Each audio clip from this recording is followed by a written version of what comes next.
আসসালামু আলাইকুম। নাহমাদুহু ওয়া নুসাল্লি আলা রাসূলিহিল কারীম, আম্মা বাদ। সমস্ত প্রশংসা ও তারিফ, ভাম, গুণগান সেই মহান আল্লাহ তাআলার জন্য, যিনি আমাকে ও আপনাদেরকে তথা সারা পৃথিবীর মানুষকে সৃষ্টি করেছেন। এমনকি পৃথিবীতে যত কিছু গাছ গোছালি আছে সব কিছু এই আল্লাহর সৃষ্টি, মানুষের উপকারের জন্য। তো আজকে আমি আপনাদেরকে একটি গাছের কথা বলবো। সে গাছটি হয়তো অনেকেই চিনেন। আমাদের এলাকায় এই গাছকে বলা হয় হাতিসুর। মানে উপরে ফুলের মতনই এই আপনার সাদা টাইপের একটা ফুল বেঁকানো ভাব থাকে, এটাকে হাতিসুর বলা হয়। আপনাদের এলাকায় কি নাম এর তা আমার জানা নেই, তবে আমাদের এলাকার কথা বলছি। আমাদের এলাকাতে এই গাছের নাম হলো হাতিসুর গাছ। এই হাতিসুরের গাছের বহু রকম কাজ আছে, বহু রকম গুণ আছে। তবে আজকে আমি আপনাদেরকে একটি রোগের কথা বলবো, যেটা মেয়েদের রোগ, মা বোনেদের রোগ। তবে এই গাছটা খাওয়ার নিয়মটাও বলে দেব। তবে ভিডিওটা স্কিপ না করে শেষ পর্যন্ত দেখবেন, তাহলে সম্পূর্ণ ঘটনাটা আপনাদের বুঝে আসবে। আর টেনে টেনে দেখবেন, এতে বুঝে আসবে না। তো যেসব মা বোনেদের সাদা স্রাব হয়, এটা লাল স্রাবের কথা বলা হচ্ছে না, মানে যেটা মাসিক সে কথা বলা হচ্ছে না, এটা সাদা স্রাবের কথা বলা হচ্ছে। যেসব মা বোনেদের সাদা স্রাব হয়, অতিরিক্ত সাদা স্রাবের কারণে শরীর দুর্বল হয়ে পড়েছে, তাদের ক্ষেত্রে এই হাতিসুর গাছের শিকড়, সরু সরু শিকড় হয়। মোটা শিকড় হলে 1 ইঞ্চি পরিমাণে নেবেন, যদি সরু শিকড় হয় তাহলে এতটুকু পরিমাণে নেবেন। কিভাবে নেবেন? ওই শিকড়টা তুলবেন, তোলা পরে ভালো করে পানি দিয়ে ধৌত করবেন। ধৌত করার পরে ওই শিকড়টা পান দিয়ে খালি পেটে, অর্থাৎ বাসি পেটে পরপর 3 দিন খেতে হবে। কারোর 4 দিন, কারোর 1 সপ্তাহ, কারোর ক্ষেত্রে 15 দিনও টাইম লাগে। যাদের দীর্ঘদিনের পুরাতন রোগ, তাদের অনেক দিন সময় লাগে, প্রায় দিন 15 সময় লেগে যায় তাদের ভালো হতে। তো এই হাতিসুর গাছ খেতে হবে এইভাবে, যেটা বলে দেওয়া হলো। আর যেসব মা বোনেদের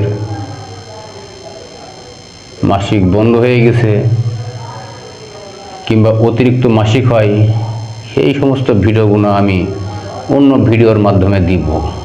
তবে আজকে বলা সব কিছু সম্ভব নয়।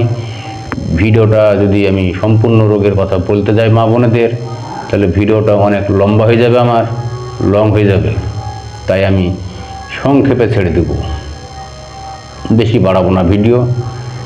তবে এই হাতিসুর গাছ খাওয়ার নিয়ম,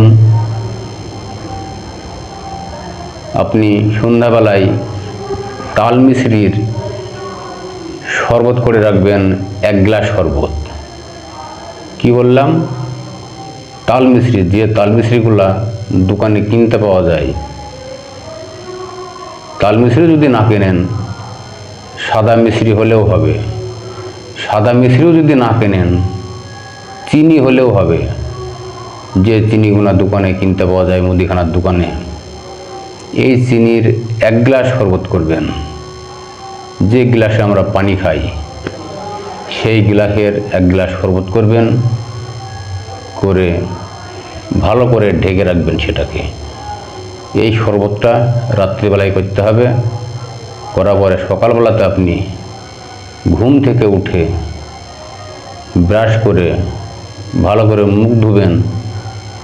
মুখ ধোয়া পরে খালি পেটে পরপর 3টে পান খেতে হবে। মানে ভাত খাওয়ার বেলা হতে হতে, অর্থাৎ বেলা 9টার মধ্যে, সকাল থেকে 9টার মধ্যে 3টে পান খেয়ে শেষ করবেন। একটা পানে এতটুকু পরিমাণে শিকড় দিবেন, দিয়ে ওই পানটাকে চিবিয়ে চিবিয়ে খেয়ে নেবেন। কিন্তু আপনি সকালবেলাতে কোনো কাজকর্ম করবেন না।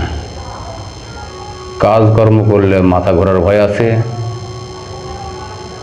মাথা ঘুরি পড়ে যাওয়ার ভয় আছে, তাই আপনারা কোনো কাজ করবেন না। ভয়ের কোনো কারণ নেই, কাজকর্মটা করবেন না সকালবেলাতে। ঔষধ যে কদিন খাবেন সেই কটা দিন এইভাবে ঔষধটা খাবেন। মানে একটা পান খাওয়া হবে, 1 ঢোক শরবত খাবেন। আবার একটু পরে আর একটা পান, ওই এতটুকু পরিমাণে শিকড় দেবেন, 1 ইঞ্চি পরিমাণে শিকড়। যদি সরু গাছ হয়, সরু শিকড় হয়, তাহলে এতটুকু পরিমাণ দিবেন। আর মোটা শিকড় হলে 1 ইঞ্চি, হাফ ইঞ্চি হলে যথেষ্ট। ওই পানের সঙ্গে দিবেন।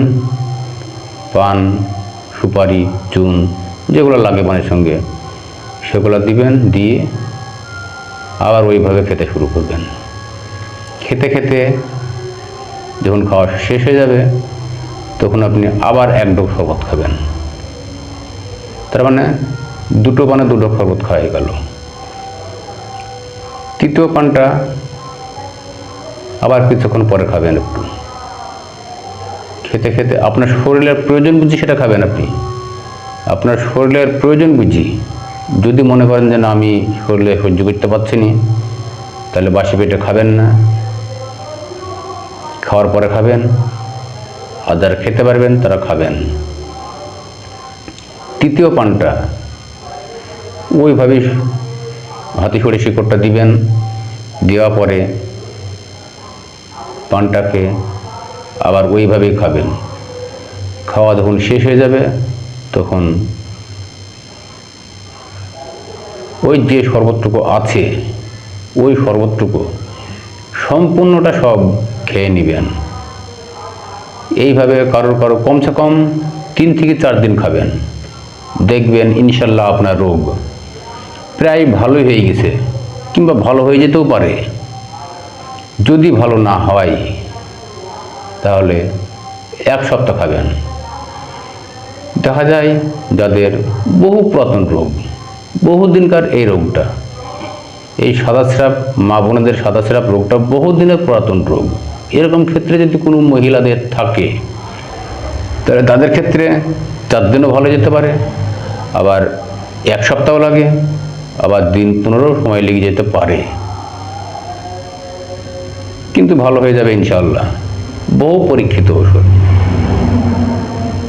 গ্যারান্টি ওষুধ এটা আপনার, বহু পরীক্ষিত। আমি বহু মানুষকে দিয়েছি, বহু মা বোনেদেরকে দিয়েছি, তারা উপকার পেয়েছেন। আর এই ঔষধটা যেন ছেলেরা খাবেন না। কেন বলতে ছেলেরা খাবেন না? ছেলেদের যদি দাঁত ভাঙে তাহলে এই ঔষধটা এভাবে খাবেন না। ছেলেদের খাওয়ার নিয়ম, কোন গাছ খেতে হবে, কি খেতে হবে, সেটা আমি পরের ভিডিওতে বলবো। তবে কিভাবে খেতে হবে সেটা বুঝতে পারলেন। আর এই ঔষধটা খাওয়ার আগে আমার সঙ্গে পরামর্শ করবেন। কোনটা হাতিখুড়ের গাছ, কোনটা হাতিখুড়ের গাছ না, ভুলে যদি আপনারা অন্য গাছ খেয়ে নেন তাহলে আপনার ক্ষতি হবে, আর সেই দায়ী আমি নই। গাছ আমাকে দেখাবেন, গাছ আমি চিনব, চিনে আপনাকে খেতে অনুমতি দেব, তখন আপনি খাবেন। দেখবেন ইনশাল্লাহ আপনার রোগ ভালো হয়ে যাবে। সাদা সিরাপ রোগ ইনশাল্লাহ আপনার আর জীবনেই হবে না। বহু পরীক্ষিত ওষুধ। আমার কথা বলার মধ্যে, ভাষার মধ্যে যদি কোনো ভুল ত্রুটি হয়ে থাকে তাহলে ক্ষমা করবেন। আর আমার এই চ্যানেলটির নাম হচ্ছে MH টিভি। চ্যানেলটি সাবস্ক্রাইব করবেন, লাইক করবেন, শেয়ার করবেন, কমেন্ট করবেন। খোদা হাফেজ।